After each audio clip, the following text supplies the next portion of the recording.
We're breaking down Taylor's new album and all the hottest new music, talking to ATEEZ ahead of Coachella Weekend 2, and chatting with besties Chris Janson and Dwayne Johnson.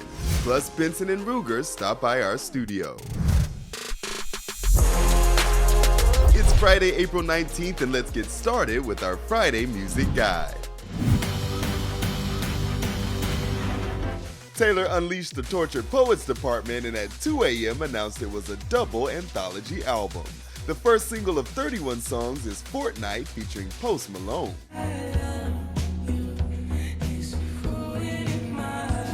And our Taylor coverage doesn't stop there. We're breaking down the Tortured Poets department. After Taylor Swift gifted Swifties with her Post Malone first single and a surprise double album, the internet exploded with theories of who and what it's all about, with even Kim Kardashian catching a stray. We break down what they're saying. So how much inside did you think I had, did you?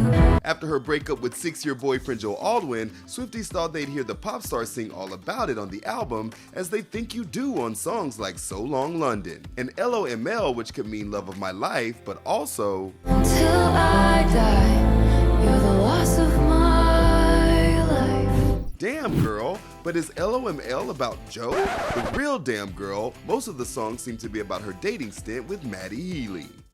Like who uses typewriters anyway, but Swifties have decoded lyrics about typewriters and even concluded she was disappointed in fans and the media for making her turn on him. then listen to one more second of all this bitching and moaning. But also check the spelling on Thank You Amy. And Swifties are obsessed with this lyric and the song being directed at Northwest and Kim Kardashian. Your kid comes home singing a song that only us two is gonna know is about you. Meanwhile, fans think Travis Kelce gets his love on anthology track So High School.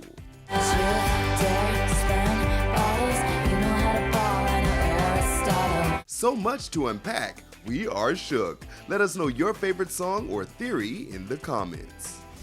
Back to back, I came back to up. Is that bitch I made rich last night? I think it was. Nicki Minaj has friends. Sexyy Red, Chris Brown, and Travis Scott all show her love on FTCU Sleaze Mix. Who think they can with Sexyy? I be hanging with them shooters, so like, why would you test me? Yeah. ATEEZ may be taking the stage at Coachella today, but yesterday we were hanging with them at the Grammy Museum. Hey, it's Tetris with Billboard News, hanging out with ATEEZ. What's up? What's up? Long time no see. I know it's been a minute. Man. Being the first ever K-pop boy group to play Coachella, how was it? It's really hard, but we're gonna just show ourselves, and that's what we've been doing so far. And we are 100% confident about it. It was really cool. It's really an honor to us, and we will do more and more.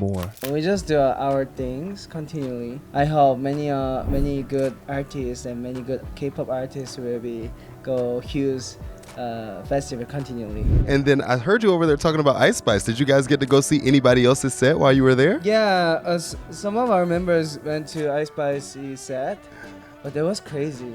Yeah, we're really surprised with every moment. A few members watch Coachella other artists stage, and they're really crazy. Say Barvin and Doja's and the Rose. So we really learned from them. Yeah, it was so really I crazy. think Tyler the Creator and also Doja and J Balvin, the three stages made. Oh man, so good. Gave me big inspiration. So after that, I just make music after go back to hotel. Oh, nice. Yeah, I love it. You were right back to work. Yeah. That's cool. And have you guys been on TikTok lately? Because I don't know, you're all over TikTok. You were shirtless and dancing. Yeah. Did you know that the crowd was going to go crazy for you like that? Of course, I knew that because I don't have a shirt because that's my beat and I love my style. So, and we have one more shows are there and we'll prepare more things. So look forward to it too. The full interview is coming soon. Peso Pluma is our king, and he hooked up with DJ Snake for his new single, Teka.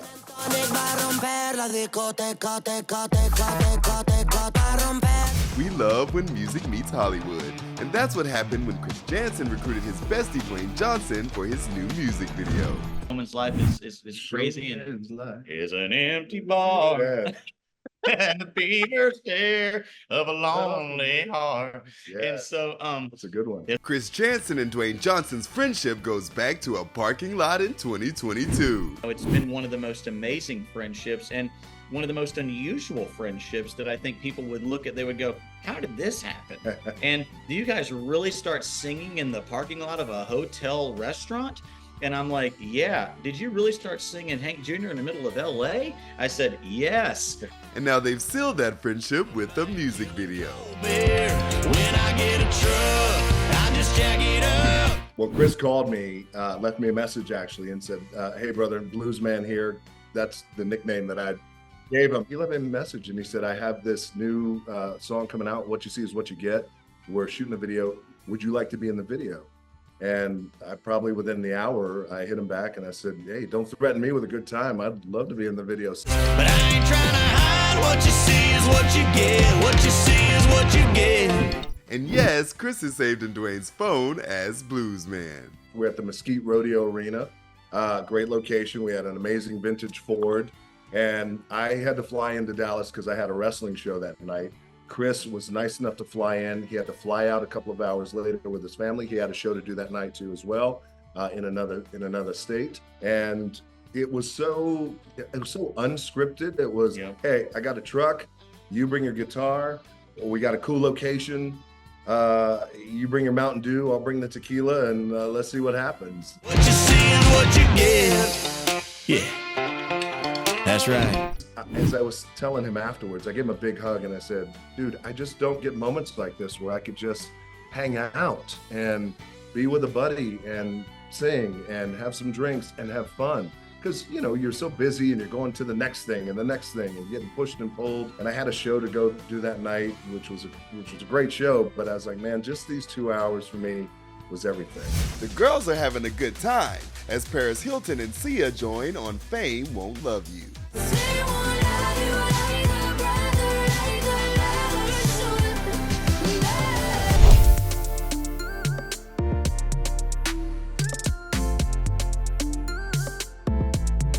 Everybody obviously knows you guys went through a little bit of beef that you had going on. So what do you guys think was the root of that? Why did fans kind of create that moment? You want to talk first? I don't know. In Nigeria, the excessive stanship is real. If you like an artist or you feel an artist is your fave, you almost go to every extent to prove it in some sense. So even if it means fighting somebody else that says, you know, otherwise, that was kind of like the primary reason, because I think someone came at him and then he responded to the person. The response had, you know, had me all in it, and I'm like, how did I get in this? Yeah, you know, it's that 50 Cent meme where it's like, me? Me? Like, you know, that was basically it. And that little ego clash, you know, had a lot to play in that. So it's like there was a back and forth of, you know, tweets and just jabs and everybody just trying to prove a point. I mean, listen, I know what you said about stands. They will get people in a lot of trouble. And so you guys exchanged obviously some tweets back and forth. Do you think the whole thing was blown out of proportion at the end of the day? To a very large extent, because it's like some things that were said weren't necessary. Yeah, if we probably didn't key into if he didn't probably key into the clout of the, you know, the fan, I probably wouldn't have had to be responding to him. You know, it's a lot of things that we just felt like, yeah, it wasn't necessary. For the full interview, head over to Billboard's YouTube page. That's it for today. Make sure you come back next week when we hang out with J Balvin and the Black Keys. Lastly, Victoria Justice is here and rawer than ever on her new single. Would you take me with my flaws? 'Cause I'm not perfect, but I'll give you raw. For more new music, head to Billboard.com.